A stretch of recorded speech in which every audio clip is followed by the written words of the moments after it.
தக்காளி ரசம் புளிப்பா எப்படி செய்யுதுன்னு பார்க்கலாம். அதுக்கு தேவையான அளவுக்கு நம்ம ரசம் எவ்வளோ தேவையோ அதுக்கு தேவையில்லாத தண்ணியும் அதுக்கு தேவையான அளவு புளியும் எடுத்துக்கலாம். இப்போது அதுக்கு 4 தக்காளி கீரல் போட்டு எடுத்து வச்சுருக்கேன் பாருங்கள். அதில் 3 தக்காளி மட்டும் இதில் சேர்த்து நல்லா கையில் பிணைஞ்சிக்கலாம். ஒரு தக்காளி மிக்சி ஜாரில் அரைச்சி போடலாம். இப்போ நான் அதெல்லாம் சேர்த்துக்கிறேன். 1 டீஸ்பூன் அளவு மஞ்சத்தூள், கொஞ்சமாக பெருங்காயத்தூள், அதுக்கப்புறமா கருவேப்பிலை கொத்தமல்லி நம்ம கட் பண்ணி போடக்கூடாது, அப்படியே முழுசாகவே போட்டுடணும். அப்போ ரசம் கொதித்து வரும்போது அதோட வாசனையும் ருசியும் அவ்வளோ நல்லாயிருக்கும். அதுக்காக தான் அப்படியே போடணும். இப்போ அடுத்து கருவேப்பிலை கொத்தமல்லி சேர்த்துக்கலாம். நான் முழுசாகவே போட்டுக்கிறேன்.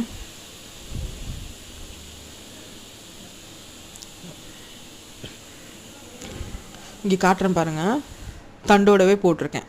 அடுத்தது மசாலா அரைச்சிக்கலாம். அதுக்கு ஒரு மிக்சி ஜாரில் தேவையான அளவு மிளகு, காரம் எவ்வளோ வேணுமோ அதுக்கேற்ற மாதிரி போட்டுக்கோங்க. அப்புறம் கொஞ்சமாக சீரகம், மிளகு எடுத்த அளவுக்கு கொஞ்சமாக, மிளகு எவ்வளோ எடுத்துருக்கோமோ அதை விட கொஞ்சமாக தான் சீரகம் எடுத்துக்கணும். இப்போது நல்லா கையை விட்டு நல்லா பிணைஞ்சிக்கணும் அந்த தக்காளியை.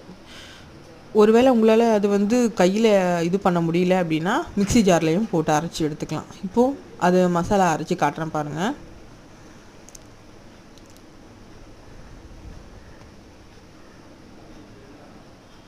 இப்போது அதில் கொஞ்சமாக பூண்டு, மிளகு சீரகம் பூண்டு, அந்த தக்காளி கையில் இது பண்ண முடியலன்னா ஜாரில் ஒரு தக்காளி போட்டுட்டு அப்புறம் அந்த கருவேப்பிலை கொத்தமல்லி இருக்குல்ல அதையும் சேர்த்து நான் அரைச்சிக்கலாம். இப்போது மிக்சி ஜார் எடுத்து அதில் அரைச்சிக்கலாம். அரைச்சி எடுத்துகிட்டு வந்துட்டோம் பாருங்கள். இப்போ அதில் ஏற்கனவே நம்ம ரெடி பண்ணி வச்சுருக்கோம்ல புளித்தண்ணி, மஞ்சள் தூள் இதெல்லாம் போட்டு அதில் சேர்த்துக்கலாம். நான் 3 தக்காளி தான் உங்ககிட்ட இந்த மசாலாவை கலந்துட்டு தேவையான அளவு கல்லுப்பு போட்டுட்டு நம்ம உப்பு இருக்கான்னு செக் பண்ணி பார்த்துடலாம்.